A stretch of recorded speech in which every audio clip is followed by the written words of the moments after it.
Costa Rica. That's going to be the very first FSM rehab class. So I'm super excited to launch that. And so I ran inflammation of the basal ganglia and torn and broken of the basal ganglia, 321 for paralysis of the basal ganglia. And within 30 seconds, her arms just dropped to her side. You could see stress leave her face. With using the scarring frequencies, which we use 13 on channel A, 13 needs and must be mobilized while 13 is running. One little boy who was basically so spastic, he was like a C shape, and he was so tight they couldn't actually get him into his wheelchair.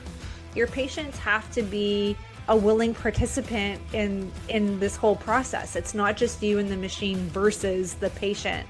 It is a team effort, it is a collaboration. Some of these people have had pain for so long that it's like an onion. You have to peel back layers. Hello, everybody. We're going to wait a few minutes to officially start, and I will wait a few more minutes to officially bring in my guest because Carol is in England. She's in London, and I'm not sure if we told everybody or not, but we will be having a guest today. It is, wish we had a drum roll, Dr. David Burke. I can talk and do some announcements if you want to out of the webinar and rejoin. The rest of my announcements, we're putting together the FSM sports and rehab schedule. I know I've been saying this for a while, but there has been a lot of summer disruptions in my schedule, but I'm looking forward to, I think it's going to be September. We're going to be doing a Canadian manual therapy sports course in August. I'm going to put the details up on my website, fsmsports365.com, very shortly so that you can join that way. Dr. Burke just texted me and says his computer needs to restart for his camera to work. I'm just going to tell him all good. And so if anybody has any questions just for me that you would answered, I'm more than happy to do some quick Q&A on just my half on the musculoskeletal things. But like I said, going back to the announcements, frequencyspecific.com has all of our kind of courses. The Core in Troutdale, the masterclass is coming up. Costa Rica, that's going to be the very first FSM rehab class. So I'm super excited to launch that in beautiful Costa Rica. So you should all come and join us in Costa Rica. What else is happening? That will be in October. Like I said, the Canadian class for those Canadians that are listening will be in August. I believe it's around the 14th of August over a weekend. Those details will be on FSMsports365.com. There's also, I've been getting a ton of questions about accessing the podcast that I did with Dr. Mossy Reynolds. We talked probably about 2 hours all about orthobiologics, FSM supporting orthobiologics. So things like PRP, PPP, peptides. You can find that podcast and those interviews. His podcast is called The Process. Oh, Dr. Burke has rejoined. I still don't see you. There you are. Hey, sorry, we're going to do this on my cell phone because my computer's not happy today. Computers are just like patients, right? Sometimes they show up and sometimes they don't. And I was just babbling on and on about all the courses that we have on the horizon. But you're here and a lot of people know who you are, but I'm going to let you introduce yourself and then I'm going to also introduce you. Thank you for inviting me. First of all, I am Dave Burke. I'm one of the pediatricians at Cleveland Clinic. I was introduced to microcurrent or FSM by Dr. Ben Katholi probably about 15 or so years ago and met my good friend Kim at one of the conferences at, I believe, the symposium, probably the first symposium I think I went to. We met and have become good friends and colleagues and bounce things off of each other all the time. And I'm very excited to be here. Thank you for inviting me. You're always on our hit list, you and Ben, and you're always so busy. So it was great when I actually had a week's notice because sometimes Carol throws it on me at the last minute. Oh yeah, I'm not going to be there tomorrow. I'm like, great. Because most of us have jobs and we have to travel for our jobs. So yeah, I'm super grateful that you're here. We get a ton of questions all the time. And Carol and I are always like, I wonder what Burke would do. I wonder what Ben would do.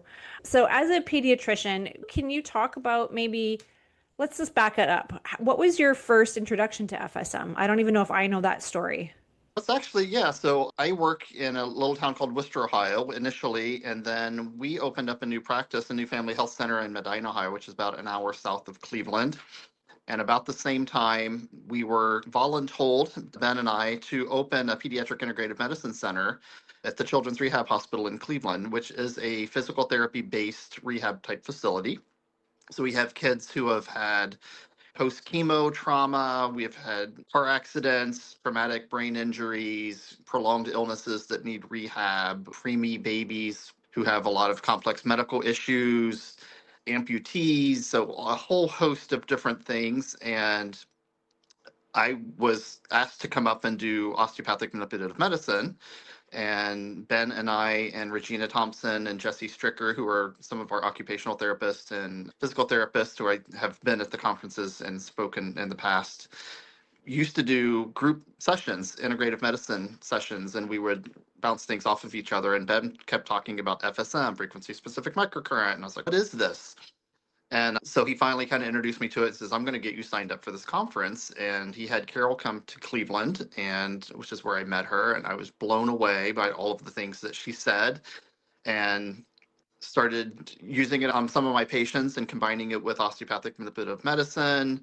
And so it's kind of interesting for me because that site in Cleveland is really more complex kids, but my site in Medina is really more community pediatric based. And so I have very different practices based on my location. So it's been a lot of fun working with our physical therapist and our physical medicine rehab specialist and neurology department and GI, and introducing so many of our MD Cleveland specialists to the concept of frequency specific microcurrent. And I was treating a young man, a little one who was about a year old with torticollis and was running microcurrent, and his head just went boop.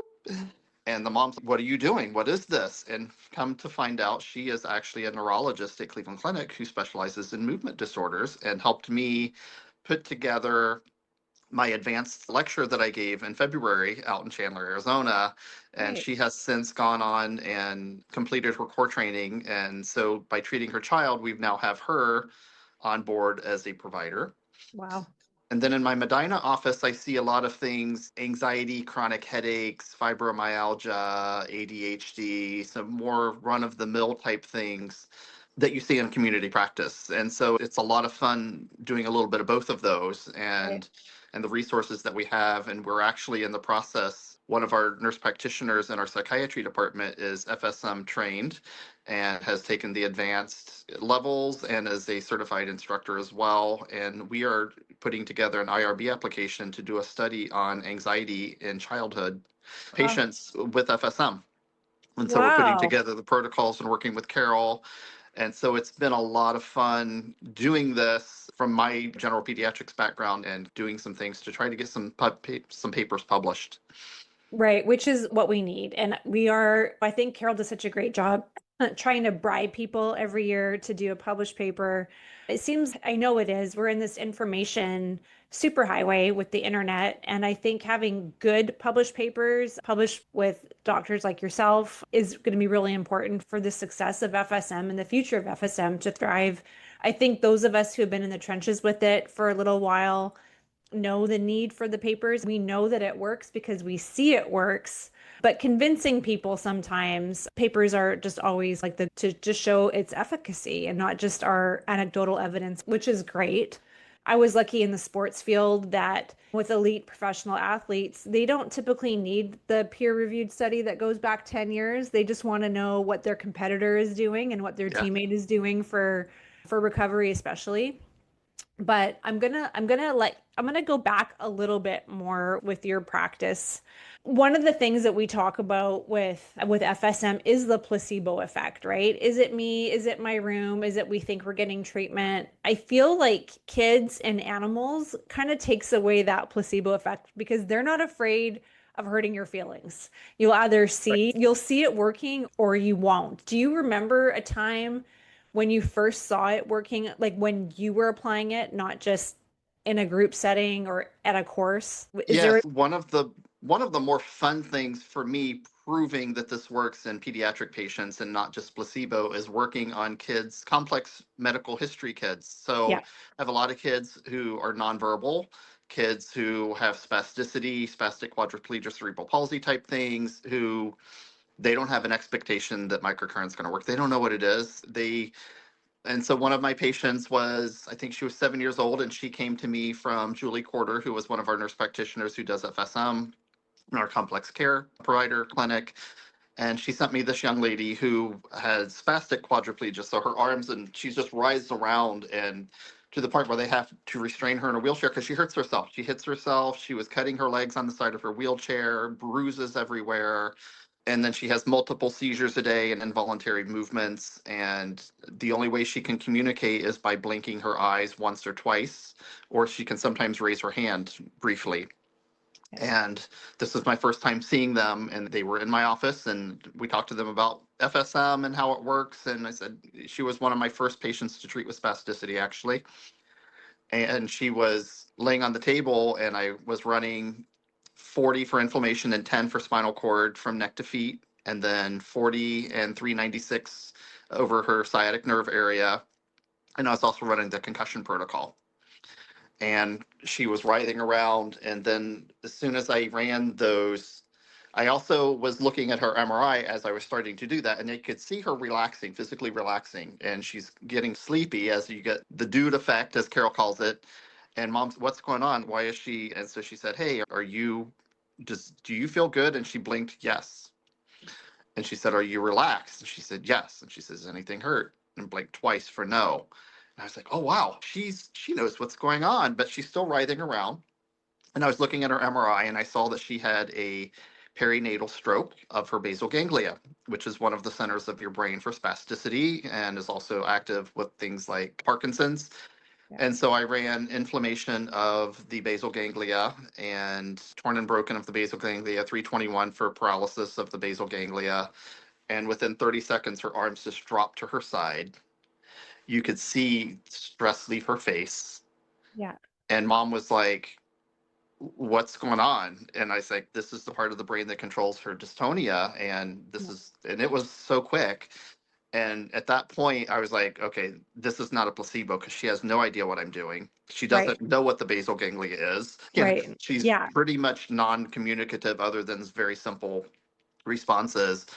And mom made appointments every other week for the remainder of the year until Wow. she was able to save up enough money to buy a custom care unit. Yeah. And so we saw her regularly. Her seizures decreased in frequency with the concussion protocol. Yeah. Her quality of life was much improved. She was much more comfortable. They could fit her in a wheelchair. They didn't have to strap her down all the time. Wow. And I have story after story of those with kids, especially with babies, where you can get them at 4 months of age and really help between osteopathic manipulative medicine in conjunction with microcurrent therapy. It's number one, it's fun for me as a pediatrician to increase their functionality and optimize their health as much as we can using these frequencies, not to mention the quality of life for their parents. And so we had one little boy who was basically so spastic, he was like a C shape, and he was so tight they couldn't actually get him into his wheelchair.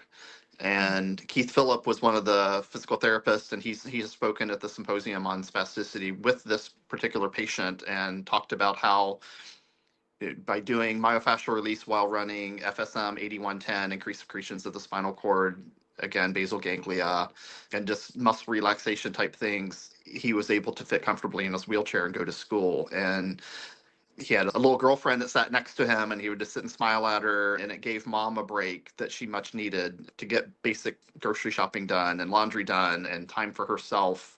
And so having that sort of a reaction in a child with those kind of complex care needs, yes, there's a placebo to microcurrent. There's absolutely a placebo effect with that, but not in this case. Right. So I'm going to pause for a second. I'll do what I typically do with Carol when she gives us so much information. I have to pause. I'll say we have to unpack this a little bit because there's a lot of nuggets that I want to make sure that we kind of circle back to.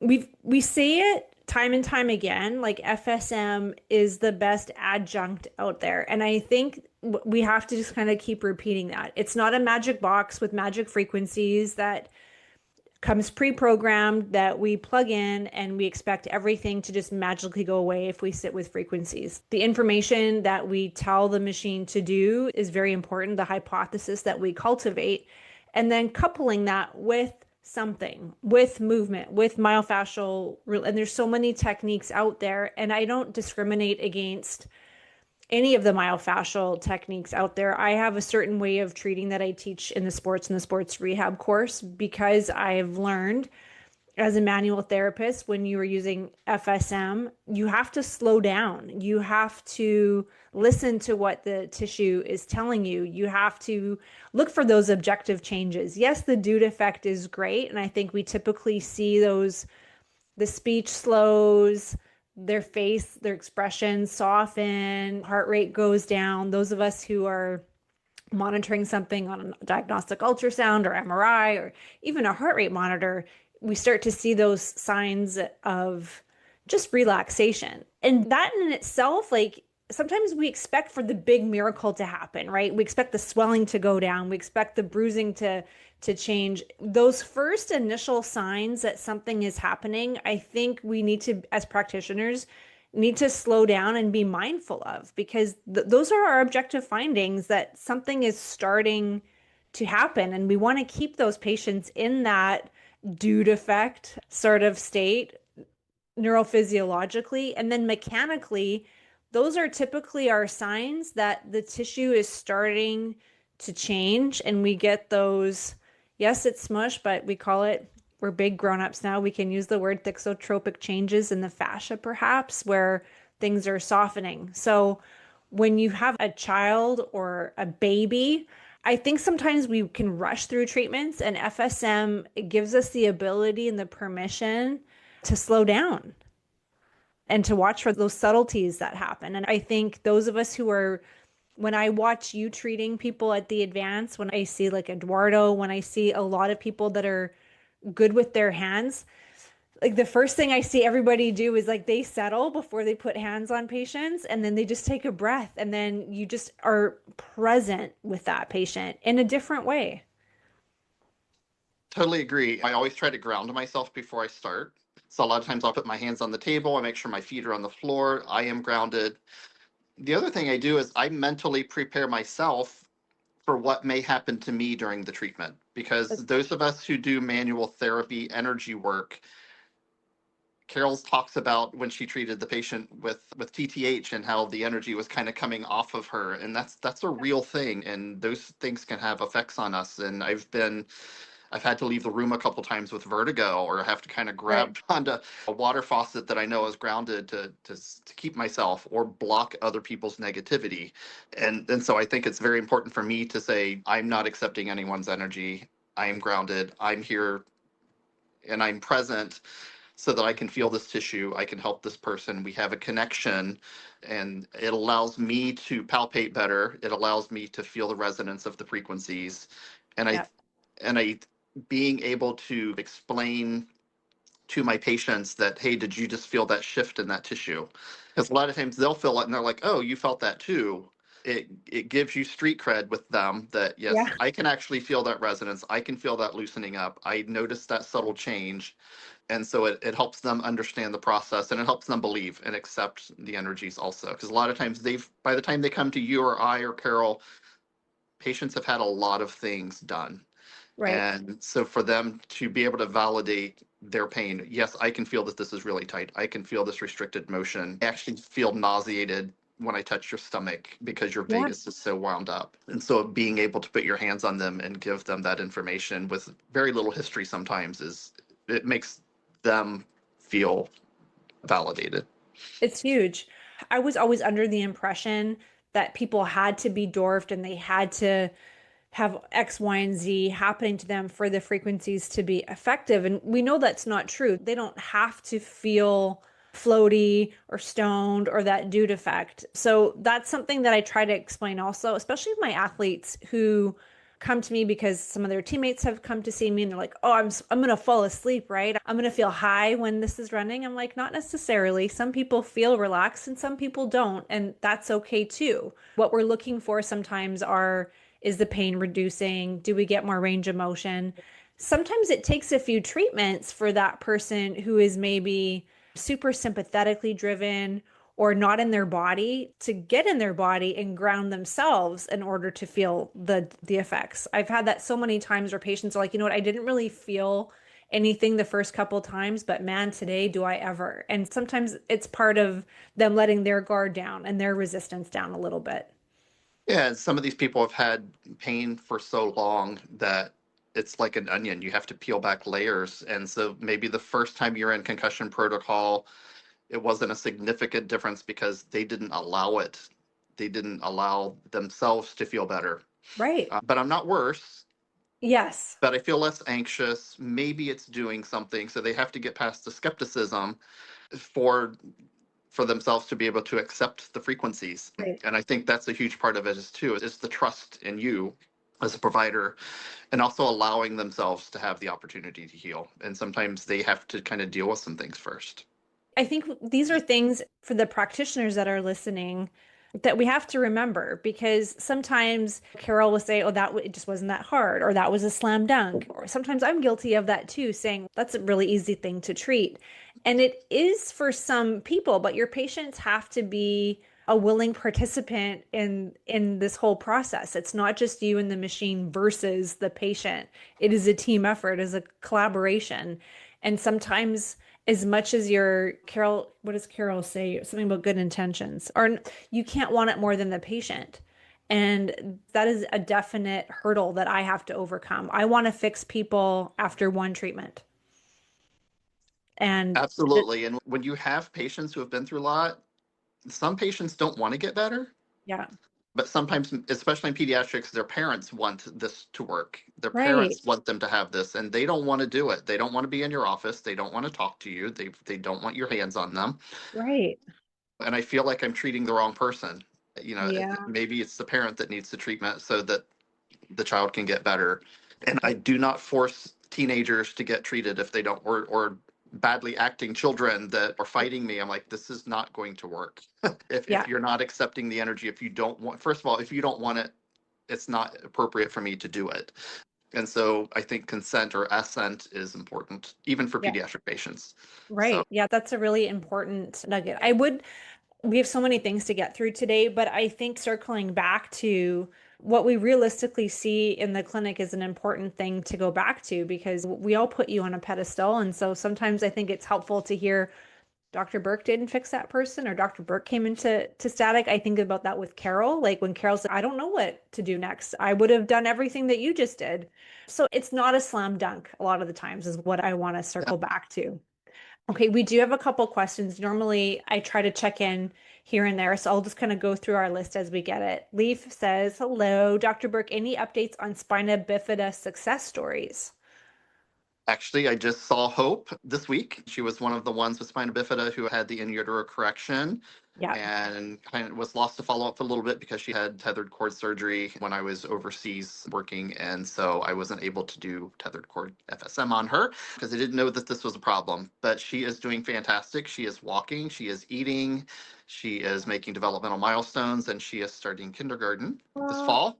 wow. She is able to void on her own, but they do some cathing on her a couple times a day just to make sure that she's not getting prone to UTIs. Yeah, The other little boy is doing well. They ended up buying a home unit, and so I haven't seen them for a while because with me being out of the country, they are now seeing one of my partners for the OMM part, and they just run the microcurrent on themselves.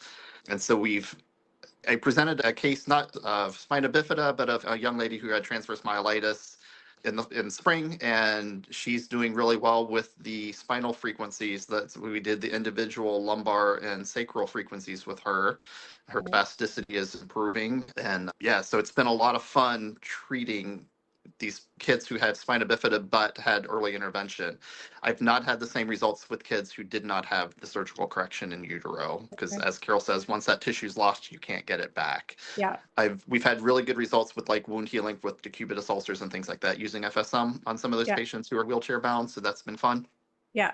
But yeah, thanks Wow. for the question. A couple more coming in. I'm not sure if you should have access to it as well, but I'll just read them anyways. Okay. Next one, 13. This person has a 13-year-old daughter with complicated clubfoot, which was corrected via Ponseti method. Now, as she grows, the foot is contracted into pes cavus foot. They've decided not to proceed with multiple operations due to her EDS not tolerating, instead waiting until she is 21, and maybe if she needs it to reconstruct the foot. Meanwhile, they are doing reflex integration, osteopathy, FSM, peptides, etc. Dr. Burke, do you have any suggestions or experience with neurological corrected clubfoot? I have not specifically thinking off the top of my head. I would definitely run scarring of some of the tissues, scarring of the nerve, scarring of spinal cord, scarring of periosteum, ligament, tendon, because I'm sure that's a big part of what's going on, as well as doing some mobilization techniques. Yeah, I'm going to interject a little bit with my nugget with using the scarring frequencies, which we use 13 on channel A. 13 needs and must be mobilized while 13 is running. So doing manual therapy with it and even having them do assisted stretching or mobilization. So sometimes the patient who's running 13 can't get manual therapy at the same time, but we'll tell people how to self-mobilize just to keep those adhesions, just to help kind of pull everything through. That's really important.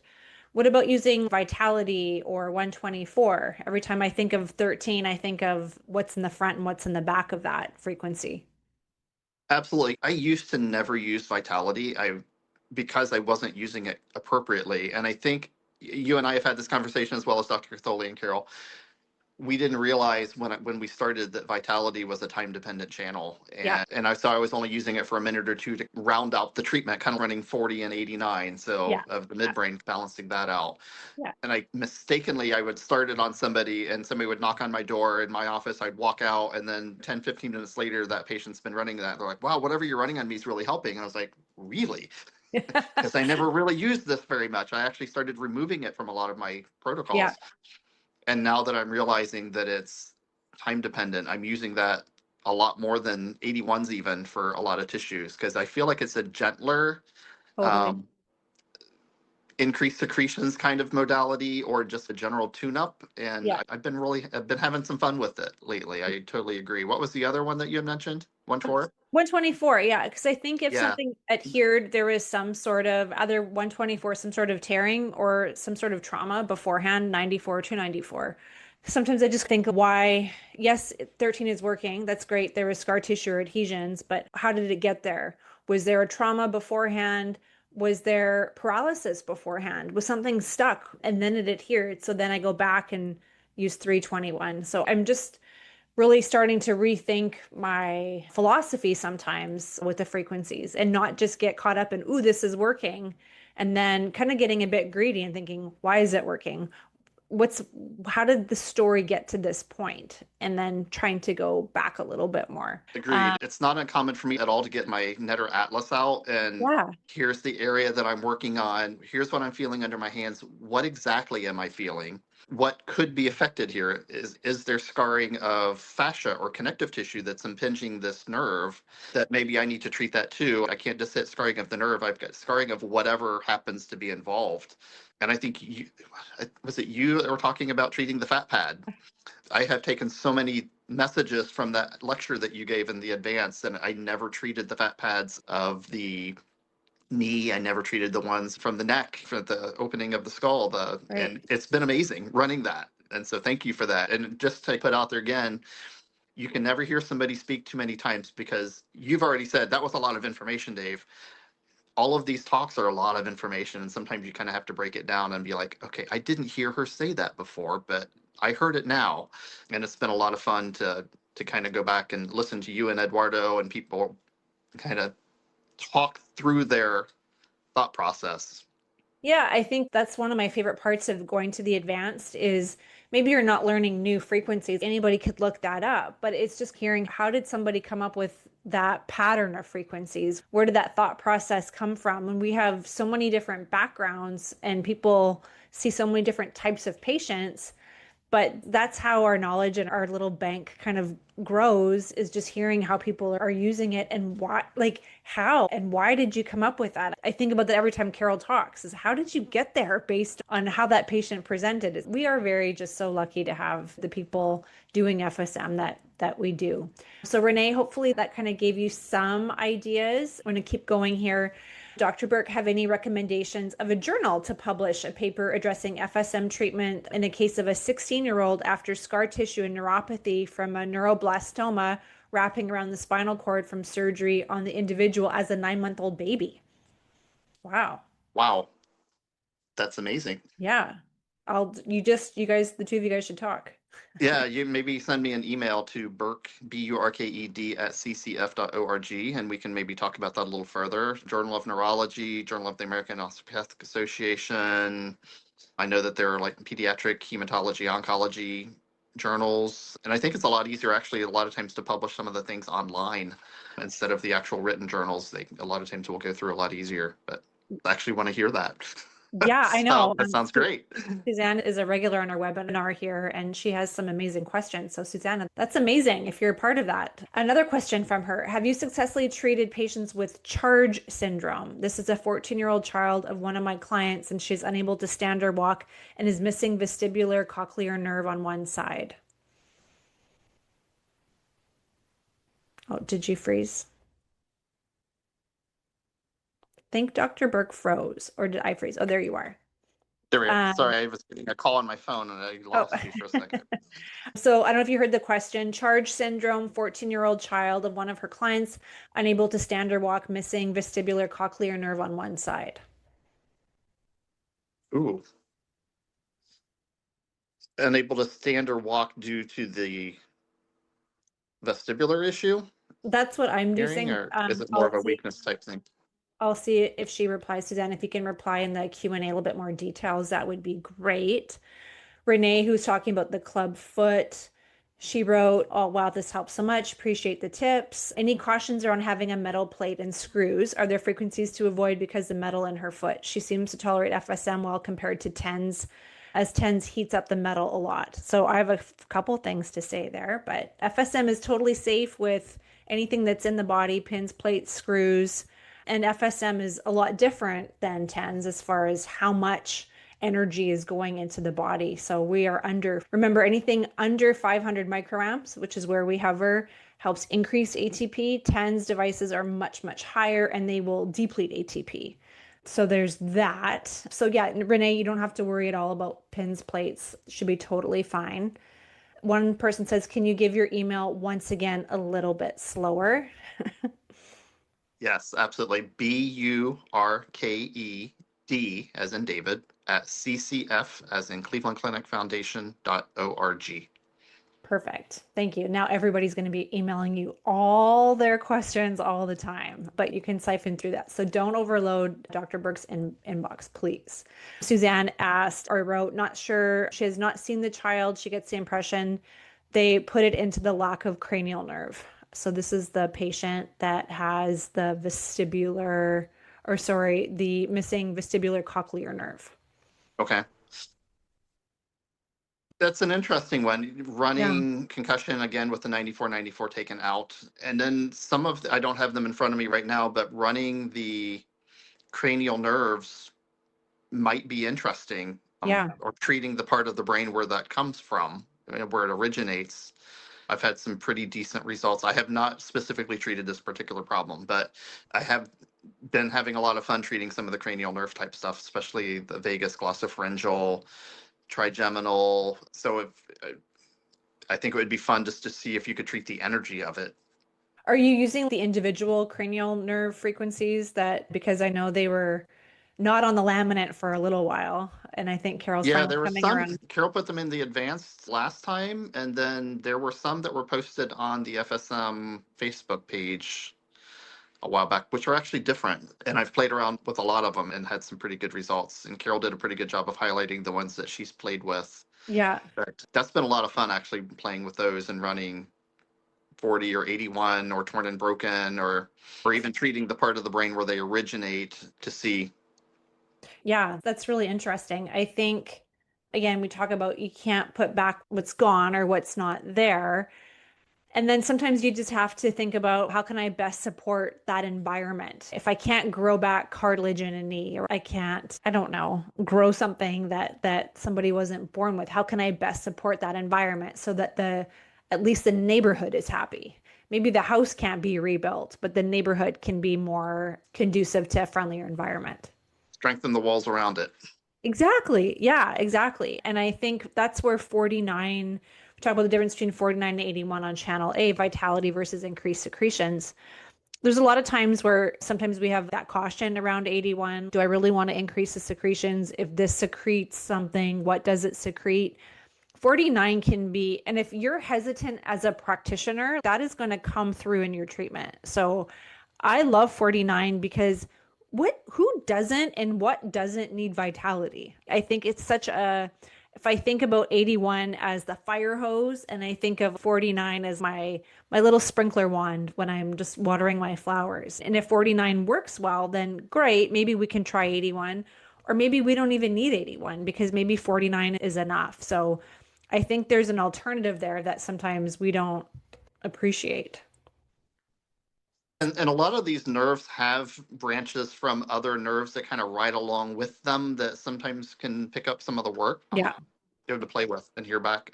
Yeah. So try all that and let us know. I just want to make sure that I got through all of these questions. Do you have a case that stands out to you as one of either your most challenging cases or one of your favorite cases to treat? I know we get to hear about typically we hear about the favorite ones at the advance, but maybe there's another one that sticks out. You know what? Obviously, my favorite cases are the ones where I have a really dramatic response and somebody Sure. has an improved quality of life. And I actually saw that person today. I Okay. presented her here. She's a young lady with scleroderma who had a foot drop that I presented at the symposium a couple years ago. Right.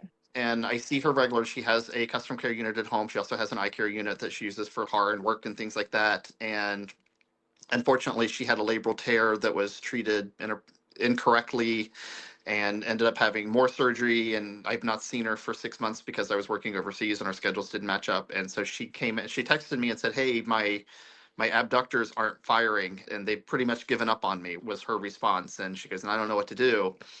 And so I said, "I wonder, it's been more than 6 weeks now. Let's run some scar tissue type protocols." I forgot to mention the mobilization part of that. So thank you for doing that. And so it wasn't helping her. And so she came into the office today and we were running the 58s. And then we ran 13 and joint capsule 480 and got huge response with mobilization and range of motion. And at first, she couldn't even get her leg like this. Right. And then adducting, she was having horrible pain. And so treating the different tissues, I started with joint capsule and then we treated periosteum and then ligament and tendon and nerve and got her probably about 75% better. And I said, "I don't want to get you any more better today because you have to re-strengthen yourself and I want you to have a little bit of a limitation. I Yeah. don't want you to loosey-goosey right now." And so it's always fun to work on her, but then because of the scleroderma, I hardly ever have to run sclerosis frequencies, but I always have to think about it with her. Right. And a lot of the surgeons forget that she doesn't heal the way that most people do. Okay. That's been a fun one. And then one of my complex regional pain syndrome patients has been coming in, and again, we talk about peeling back the layers of the onion, and she came in and just to give kudos to you one more time. I remember that slide that you put up where you put up the A channels and then you talked about how patients describe what they're feeling with those. Right. And she basically said 3 times, what was the word that they used? She was saying the word 20 for pain, basically. And I was running So the 40. I was so running this 40. I was running yeah. 40. Yeah. And she said, my discomfort, my pain, my blah blah blah. And I was like, "You have told me 3 times to treat you with 20 and I'm running 40." And I'm saying this in my head, but I'm like, Yeah. "I apologize. I'm running the wrong frequency because I'm not listening to you. I'm listening to Mhm. me." And I put Right. it on 20 and she goes, "Oh, my headache's better." And Wow. so I do something called fascial distortion, and it's 100% Yeah. patient guided. The patient tells you what's wrong with them based on their description and their hand gestures. Yeah. And I'm realizing that FSM is the same. The patients will tell us what frequencies to run if we listen to them, watch their responses. Right. Um, and really interpret, what do these numbers mean? What do these frequencies mean? I feel like my joint is stuck. Okay, stuck means Yeah, either right. fibrosed or sclerosed or blah, blah, blah. Yeah. And so listening to them say that, because they know them, patients know themselves pretty well most of the time, but we have to listen so that we get the right matchup between the A and B channels. I couldn't agree more. The listening with our hands, the listening with our ears, taking out our plan and putting in the inserting their plan, I think is part of the success story. The approach that I take in the morning when I see my patients is I have an idea of I pull up their chart, I have an idea of where I want to start. And so often I come in with my plan and then we have to be able to pivot and deviate because they'll say, this is better, but now this is worse. Or I wasn't in pain at all. And now I have all this weird pain and for no reason at all. And I'm like, no, there's always a reason for it. And sometimes when you make things worse, and I know we never want to make things quote unquote worse, but if the pain changes, that tells us so much information, especially for patients who have been covering with this constant pain, no change. Even if you can take away their pain, but their pain comes back or their pain comes back in a different area, that's still a successful treatment, in my opinion. And sometimes when they say their pain is worse, you have to sometimes double back on that and say, is it worse or could it be because you were out of pain for a couple days and then when it returned, it just felt worse? And then that's when they'll start saying things like the irritation. So that's 30 on A. That was with an athlete that just was like, it's not pain. I'm just so effing irritated by this. And I'm like, oh, I'm hearing you now say that word for the first time. I Yeah. think I have something for irritation. And then they may not feel less emotionally irritated, but their knee felt better. And so I'll take that as it worked double time, right? It worked on the emotional irritation and that knee discomfort that they were having, that irritation is now gone too. So sometimes you can look at your laminate, and I love the buddy that we have on our phones, but there's still to me something kind of magical about going through the laminate and just looking at frequencies and or descriptions and being like, huh, yeah, maybe that does work. And just getting inspired that way. I don't know. Two more questions just popped up. I want to make sure we get everybody answered while you're here. Somebody else is treating a 6-month post hemorrhagic stroke client who had recovered well, walking, but is not able to move his arm or speak all the way yet. Any tips on treating deltoids or triceps? So I don't treat a lot of hemorrhagic strokes since I'm a pediatrician, but I have had some more neonatal type things or accident related or like an aneurysm that burst. I've had fun running Stop the Bleeding. So 18, even though that's long gone, that blood is no longer there, but the energy of that bleed is there. And I Yes, have had some really cool cases of kids who were former shaken babies or kids who had an aneurysm or a neonatal bleed years later running Stop the Bleeding.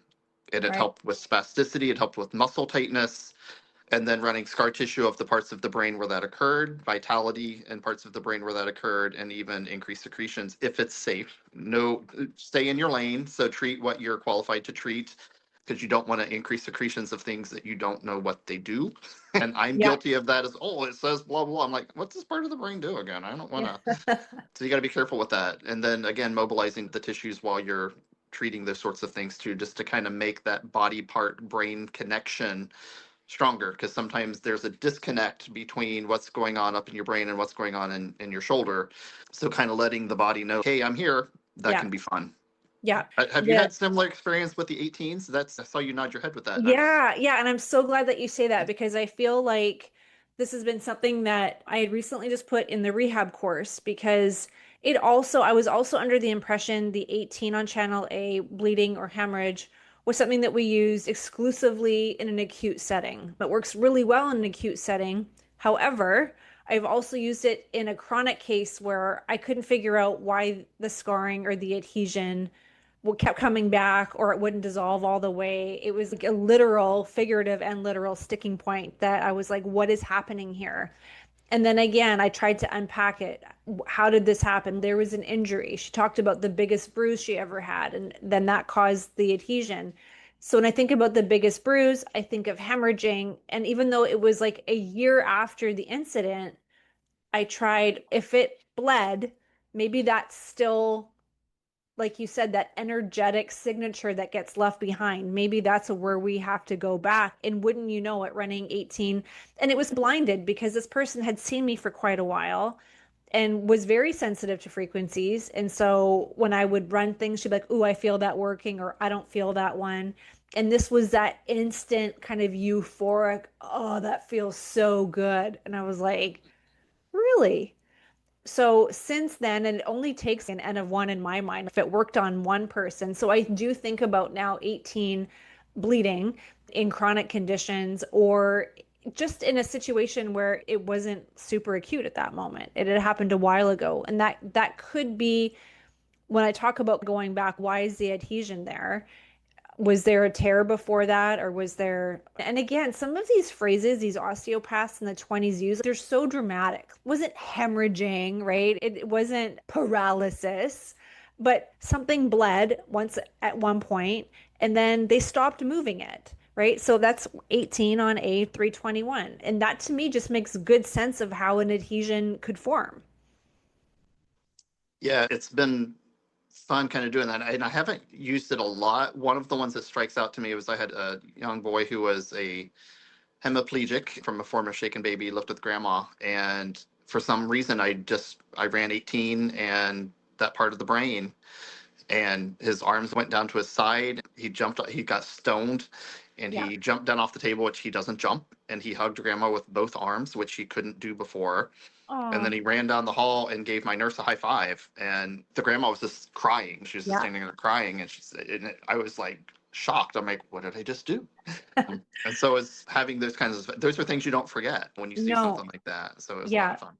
Yeah, and again, they leave impressions in your memory and in your heart as a clinician, I think for a good reason. And then you can try it and share it and it will work on somebody else. Renee had asked any tips or resources to look for strokes with the FSM site. That's a great question. I remember at the advanced, years and years, it was actually my very first advanced, and there was a PT presenting on post-stroke treatment. And that's where I'd used kind of those concepts to build what we call in the sports course the wipe and load, or the reboot section, when we are connecting brain and motor and sensory all over again. So I don't know if they're on the frequencyspecific.com website per se, but if you reach out to them and ask for maybe what advanced compendium the stroke treatment would be in, that could be a helpful resource.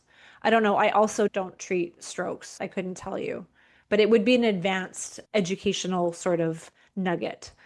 I think that is it for the questions. If anybody else has, I'll give one more little minute. If anybody has anything else, questions, comments, Dr. Burke you'd like to ask, now is your time, or forever hold your peace.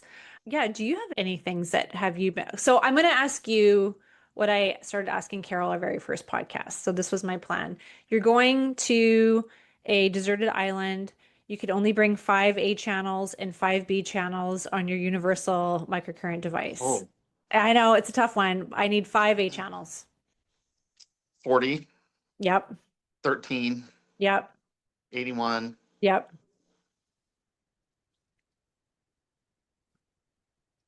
I'm going to go with 49 just because it is very versatile. Yep. And probably 124 for A channels. And then 10, 396. I don't, you know what? Now I'm thinking maybe 972 for the A channels. I only have 5 though, right? Okay. Yeah. I'll go with those. We can do talk therapy for the 970s. So 10, 396. Those are by far my most common. 90 for frontal lobe, vagus, 109.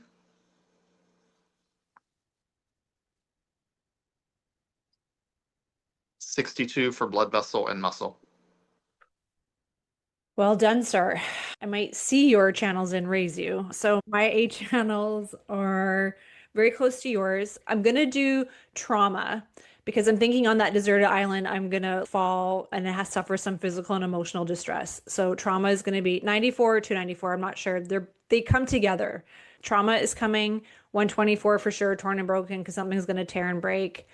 I will for sure do 49 vitality. I'm going to also do, got room for two more. I've got trauma, I've got torn and broken, I've got vitality. Those are by far my favorite three because I feel like we can do so much with that. I'll probably do 13 because there's going to be stuff that's going to be sticky. And I guess I'll do 40 as well.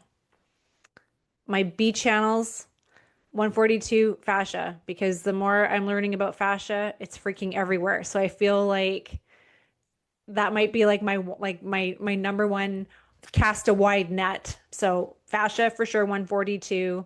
I'm also going to do nerve, 396. I will absolutely do cord, which is 10. Oh, for sure, 109 Vegas. So you and I are almost the same with that one. And then what is going to be my fifth?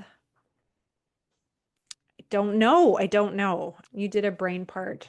Maybe the brain part, maybe 90. We're going to need our wits about us to try to craft a boat to get off the deserted island, and our forebrain will help us do that. 783 is a common one for me too. Periosteum I run a lot. Oh yeah, That would be another one. If I had a couple more, I would do 321 for A. Yep. And periosteum for B. Yeah. That's another one I run a lot. Yeah. Not that combination, but. Yeah. No. Periosteum is huge, especially with everybody, like the bone bruises. Oh, bone marrow edema. Oh, that is a big one I've been playing with lately too. Oh, there's just too many, but only 5 could come in the boat with us. So those are it. Renee wrote, she's in southern Mexico. Wow. And no one else is treating with FSM in my state. So this really helps me reach out to these people here. Renee, keep doing all the great work. Thanks, Alf. It's always a wonderful, informative podcast when Dr. Burke gets to hang out with us for the hour. But that is it. It's 4:00. Sigh. Sadness. Really, thank you so much for carving out some time to co-host today and answer all of our questions. We so appreciate you. I had a great time. Thanks for having me. All right, Thanks, everybody. everyone. Talk to you soon. Bye. Bye. The Frequency Specific Microcurrent podcast has been produced by Frequency Specific Seminars for entertainment, educational, and information purposes only. The information and opinion provided in the podcast are not medical advice, do not create any type of doctor-patient relationship, and unless expressly stated, do not reflect the opinions of its affiliates, subsidiaries, or sponsors, or the hosts, or any of the podcast guests or affiliated professional organizations. No person should act or refrain from acting on the basis of the content provided in any podcast without first seeking appropriate medical advice and counseling. No information provided in any podcast should be used as a substitute for personalized medical advice and counseling. FSS expressly disclaims any and all liability relating to any actions taken or not taken based on or any contents of this podcast.